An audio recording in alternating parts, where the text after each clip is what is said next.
A beautiful map of Europa Universalis IV in the year 1444. A place for everything and everything in its place, except for the natives. We get rid of them, helps with performance. And aside from the natives, everything is as you would expect to see in a vanilla game. Except for this one, the technology map mode, because everyone in the world has 32 tech across the board. And I mean everyone, even the Mexicans and the Incans. Everyone. This means everyone has at least 30 admin efficiency, as well as 8 unlocked idea groups, meaning basically all of the mana they get early on will be for conquest, diplo, or technology. Everyone starts with an extra 3 military tactics. Combat width is larger and morale base is larger as well. So the playing field will still be even for everybody, considering everybody has technology, but maybe some nations will take better advantage of that. Only time will tell. I also have the game on very hard because it makes it so the AI is a bit more aggressive even towards each other, so they may blob a little bit better. I also have lucky nations turned off in case you were curious. So let's see what happens. Turn it on up to speed 5 and pause. Oh yeah, and with technology comes casus bellis. We've got the French-Breton nationalist war popping off here in September of 45, and then we also have the provincial Breton nationalist war, because why not? Dogpile on them. That's funny, I actually forgot about the advanced CBs, so that's definitely going to change some stuff. Definitely. Yeah, we're seeing nationalist wars pop up all over the place. The Papal Neapolitan nationalist war, the Ottomans are attacking Dolkadir in a nationalist war, Hassa just full annexed Najd in a nationalist war, Mams pushing down into Medjugorje. So yeah, things are definitely going to get blobby very quickly. Well, things are getting weird over here. We've got Granada taking some land in Portugal. The 100 Years' War has kicked off despite Britain giving Maine up. It looks like the French said, nah, fam, we want a little bit more. And they went in. And it doesn't look like England is doing themselves any favors because they're almost full occupied in the War of the Roses. Meanwhile, Sweden chose violence and annexed most of Norway, as well as most of Jutland from Denmark. Pope Man is very hungry and eating a large portion of Naples. And somehow, some way, we're like 10 plus years in, and Byzantium is still chilling, though I'm sure it's not going to last. Mams are subjugating some boys and taking some land over here, so Mams are definitely looking good so far. Timmy at war with their subjects, so probably not going to be here for that much longer. And it does look like India is a bit of a Thunderdome early on here, with Bahmanis and Malwa going at it, as well as a ton of little minor nations, so very cool to see. Over in Japan, it seems that Yusugi is the major guy with Hosokawa in the south. And Muscovy said it's Muscovin time, and they went ahead and conquered a ton of land. They're also destroying Kazan at the moment, so probably going to be a pretty good game for them if I had to guess. That is, if the Polish-Lithuanian Commonwealth, who's already encroaching on them, doesn't beat them to the punch. Savoy annexed some land down here from Provence, pushing them up here. And Venice pushed over and annexed a bunch of land from Bosnia and Serbia, even taking Kosovo. So guys, I hate to break it to you, but Kosovo is indeed Venetian.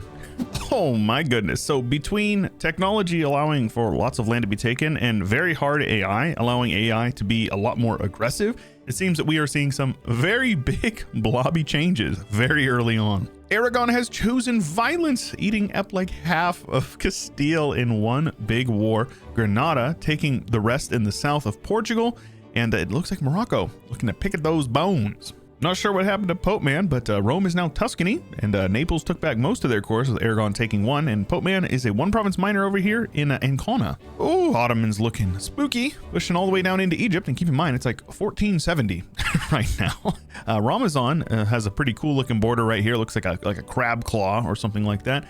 So Ottomans decided to target the Mams rather than, the other people in their borders. Though I gotta say, I admire Hissen Kaifa just chilling over here, surrounded by AQ, Ajam, Fars, both looking scary. Genoese Caucasia, love to see that. Poland continues to blob around Lithuania, looking to annex the Livonians right now, as Muscovy pushes up into Finland. I'm always going to shout out Ducal Prussia. Love to see Ducal Prussia right across the sea from Gotland, who got land. Not sure how that happened. Sweden was big and powerful, but maybe they capitalized on Muscovy dumpstering them, or maybe they're even allied. Hard to say. England has been kicked off the mainland, but it looks like the rebels have moved up into Scotland. Meanwhile, over in India, Bahmanis is a single one province minor, getting split mostly between Vijay, Orissa, who is now the target of VJ, Jaunpur, who is very big up here in the north, and then Delhi pushing down in Malwa, getting split between those two. Ming over here, Ming chilling. Meanwhile, Oirat has annexed Mongolia, but it looks like they've lost some land to the Ming, and they're about to lose some more to Uzbekistan.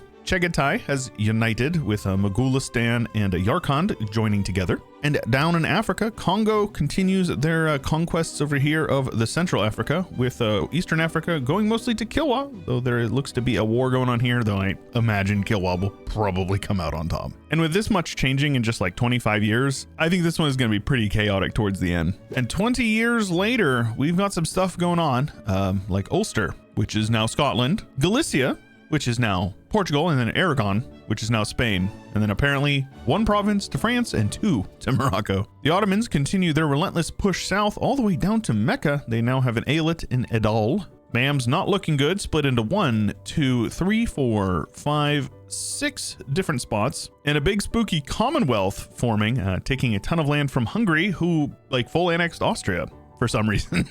Muscovy cannot form Russia because they do not have the highlighted provinces, and it looks like the Commonwealth has completely cucked them, which is super funny. Though I'm sad to see Gotland get annexed by Denmark. That does make me sad. But how about Lubeck dominating the entirety of the northern German/Polish coast, except for the pirates of Rügen hanging out over here. France is doing their thing. I'm not sure exactly how the HRE is looking, but France is definitely contesting them. Down in the south of Africa, Congo and Kilwa rule the day. And India continues its thing, with Delhi seemingly getting eaten up by the VJs. Believe it or not, Ming is actually dominating, pushing into Tibet, gulp, and then also pushing over here into Chagatai, as well as seemingly Oirat. And at the same time, Japan is united and looking to probably wrap up the conquest of the home islands outside of Hokkaido. Though it always breaks my heart to see Korea losing some of their land. Rip those guys. No colonization yet in 1490, but I'm sure we will see it very shortly. With the Reformation not really in sight just yet, only 64 reform desire. And the one province minor of Austria, definitely not going to be passing any reforms. And almost 50 years in, we've got a #1 great power of the Commonwealth, followed by France, the Ming, though they would be #1 if they embrace institution. #4, the Ottomans, who would actually be #2 once they embrace institution. Aragon, VJ, England, and then Muscovy in the 8th spot.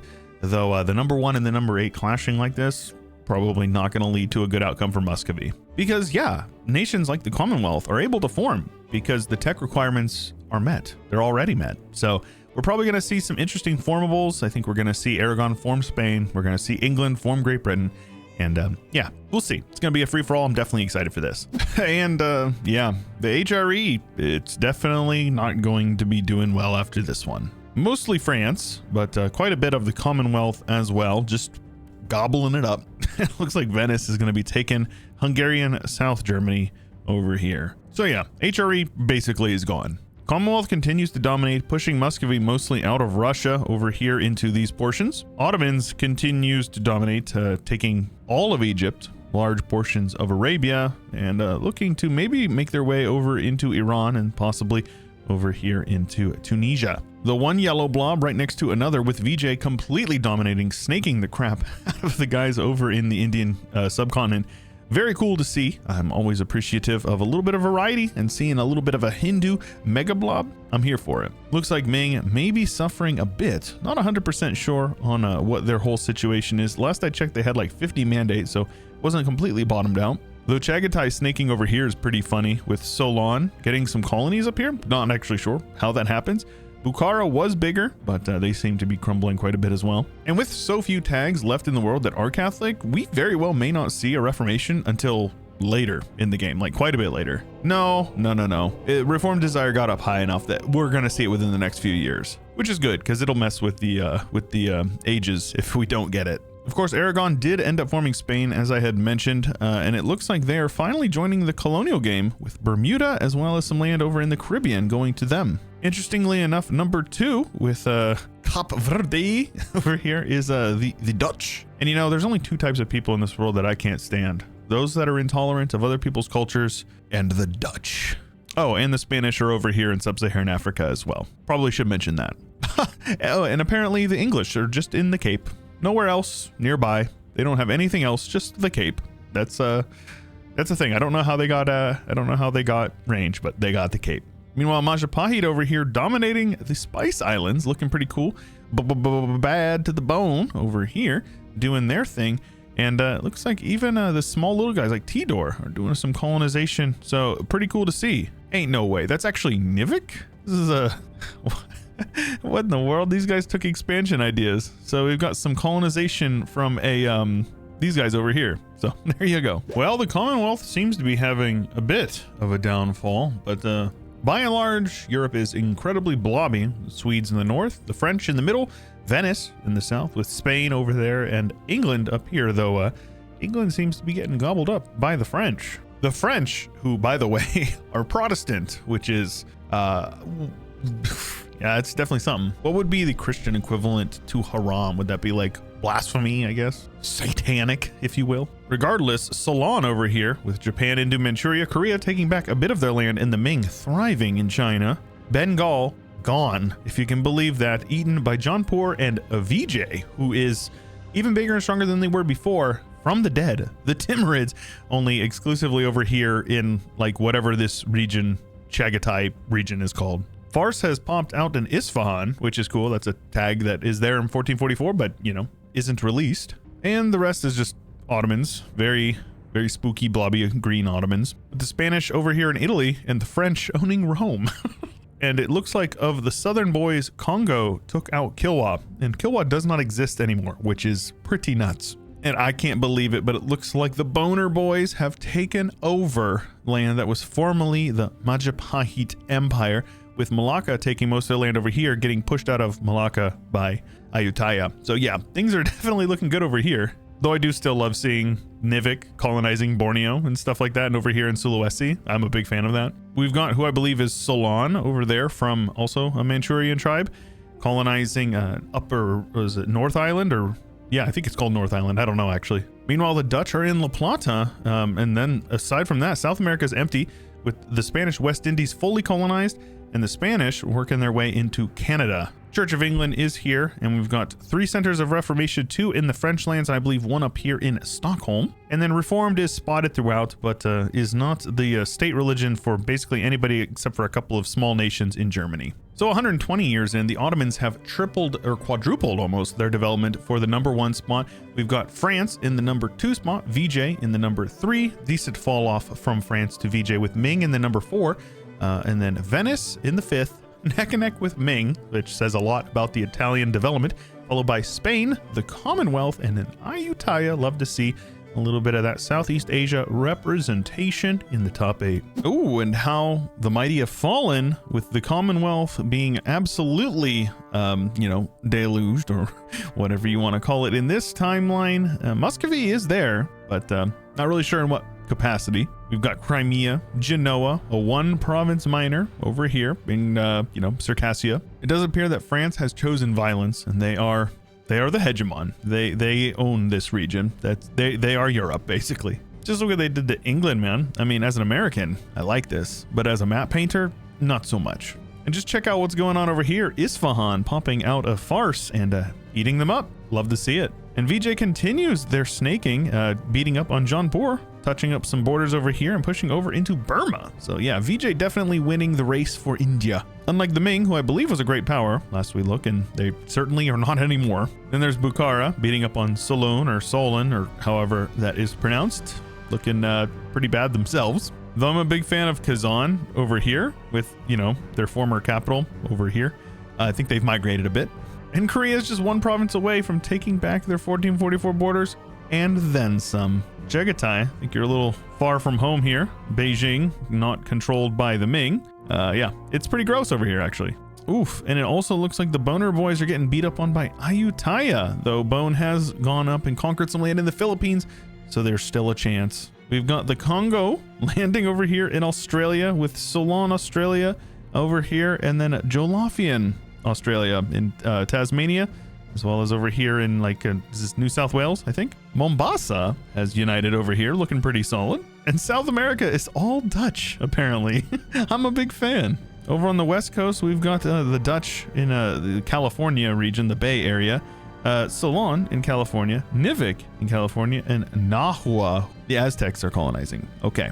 Oh, actually, judging by the size of this province or the location, I think that they conquered some land from the Spanish. And the Spanish are also in Florida, but aside from Canada, that's really it. Colonial game is really slow because everybody's focused on just surviving on the continent. But yeah, France has basically finished their conversions, and it looks like England is still working through theirs. There is one single prince of the HRE, Hungary, who is Protestant. So it looks like the Protestants won the League War, minus 1.55 imperial authority a month.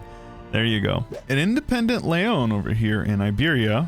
Meanwhile, the Spaniards are marching into southern France. Despite France being very big and very scary, eating most of Venice, it does seem that they've maybe met their maker, or maybe they're about to. Hard to say. Though we are into the age of revolutions, the Ottomans are still going strong, and Isfahan has formed Persia, which is really good. Jaunpur had decided that they were done in India and conquered China instead. Splitting it with Bukhara, of course, makes the most sense to me. Though the Far East is very messy with Japan, lots of lands up here, and random lands over here in Manchuria, but we still got a couple of random small guys like Nanai or whatever over here, Nivik and Solon. Never forget what they took from us. We used to have Donghai and they renamed it, and I just can't. I don't think I can forgive them for that. Bone's still going strong down here. Ayutthaya seemingly has been pushed out even by Bone over here in Borneo. So we still see a more or less boner hegemony over here on the Spice Islands. We've got New Holland sharing the continent with Ceylon, Australia. So that's pretty good. Though the Dutch are not sharing South America with anybody. It's all them. North is a little bit of Spain, a little bit of Sweden, and quite a bit of Dutch over here as well. Though it's always funny seeing like random Chinese and or Manchurian nations over here. Big fan of that. We actually have our first hegemon here with VJ, the naval hegemon of the world, the number 7 great power. Though the French are in the first place with almost 8,000 development, Spain just behind them with 71 between them and their subjects, though they're only at 3,700 for themselves. The Ottomans, for now, are in the 3rd spot, with Holland in the 4th, the 5th going to Ayutthaya, Bukhara in the 6th, VJ in the 7th, and Sweden in the 8th of absolutely a phoenix from the ashes, because they were getting bonked for a while there. Well, the revolution is here, and it's be doing some revolutioning, I guess. We've got France. We've got Turkey, apparently, which it's Turkey, don't you know? This is offensive, I'm pretty sure. It's not like a bird. We've got the Congo. We've got Mombasa. No revolution in Holland, but, their capital is in Guinea. Worth mentioning. Lads, we even got a revolutionary Fulo. That's how you know it's so strong. It's like all these little miners in Africa, but it didn't quite make it out into Asia. Like Bukhara. Bukhara made it out into Asia. So did Delhi. And it looks like their borders were actually pretty consistent since the last time we checked in, though. Shout out the Shogunate, though, they're probably going to lose some land here. I'm going to call it a win for the Boner Boys. They held on. I don't know how relevant they are, but they are still here, and their name is on the map like 7 different times, so we're going to call it a win for them. Australia is independent, but Ceylon, Australia over here in NZ is not. South America, very independent, because obviously the Dutch were pretty wimpy after France decided to bonk them on the head. North America is partially independent, at least Mexico controlling a large portion of it. The rest is Spanish, Swedish, with some Dutch colonies still hanging out over here, and then some random French lands in whatever. French is a wild, ridiculous language. Oh, and Iceland, but not Greenland. The French Protestant Empire, actually very powerful, though it is the Swedes up in the north who are their brothers in the faith. Somehow, Great Britain managed to not convert a lot of their Catholic lands to Anglican, which I think is like, this is biblically accurate Great Britain. And then the Spanish are all Catholic, which, yeah, checks out. Lots of Sunni over here, considering the fact that both of these big blobs are Sunni. That makes sense. Though VJ didn't take off, they managed to hold it down, and I am thankful for that. I also love to see some Buddhism spreading over here. Very cool to see. Does look like Shinto got a bit of a foothold over here in the wild border war mess that was Japanese Manchuria, but of course, they don't control that anymore. And some random Catholic stuff going on down here. Looks like there was a push to get the Congo to convert, but they resisted. Now they still be 11 feet. Though it is kind of cool to see lots of Catholics down in, Guinea, though I guess this is Holland. There was definitely some Saxon conversions. Poles, I hate to say it, you've been Germanified. Oh, it looks like the Czechs have as well as the Austrians. one Austrian province in Vienna. So there you go. I believe that Croatian made a bit of a splash over here, converting some of the Hungarians, and Occitan and Frankian converted the Lombards. Italy is all Venetian and Umbrian, with 2 Sicilian provinces and Maltese, I guess. I don't know what this one is. Maltese is a culture. I actually didn't know that. I learned something today. Not that Maltese is a culture, I know that, but I mean like in EU4 specifically. The one that I'm definitely a fan of is whatever this is, Tibetan. Tibetans striking back. It's like these guys have been pushed up north, and then these guys are just like 2 provinces, 3 provinces. Not sure what happened there. It's Dutch and Envink down under, so quite the spread there. And it's all Dutch in South America. North America mostly Dutch, though lots of Mexican and Catalan down here. But you know, we got to shout out the Swedes. Shout out the Swedes, boys. We finished the game with 2 revolutionary empires, number 1 and number 2, France at over 12,000 development, which is crazy. And then the Ottomans, who I'm actually really surprised never collapsed, hanging out there in the number 2 spot with Bukhara, neck and neck with them for number 2 and number 3. Delhi in the number 4, formed by Jaunpur, of course. Vijay right under them. Well, you know, 2,000 dev under them for the 5th spot. 6th, a new world nation of Mexico, Viva Mexico, and then Spain right below their former colony of Mexico. Then we have Ayutthaya in the 8th spot, which is really cool. Love to see that Aragon formed Spain this time. Definitely made it a little more interesting. And also really cool to see that the Ottomans did not, they didn't do it. I don't know if we're going revolutionary, maybe gets rid of their thing, or maybe they dealt with their reforms. I actually am not 100% sure on how that works. But yeah, the Ottomans are alive, as is the HRE with the Emperor, Albert von Tollet. There is a new prince there. We've doubled since we checked last. Venice has joined the HRE. So there you go. That one was a lot of fun. Hope you enjoyed. If you did, leave a like on the video. I really do appreciate that. If you haven't already subscribe and ding the bell so you get notified when these videos go up live. I appreciate you making it all the way to the end of the video, and I'll see you in the next one.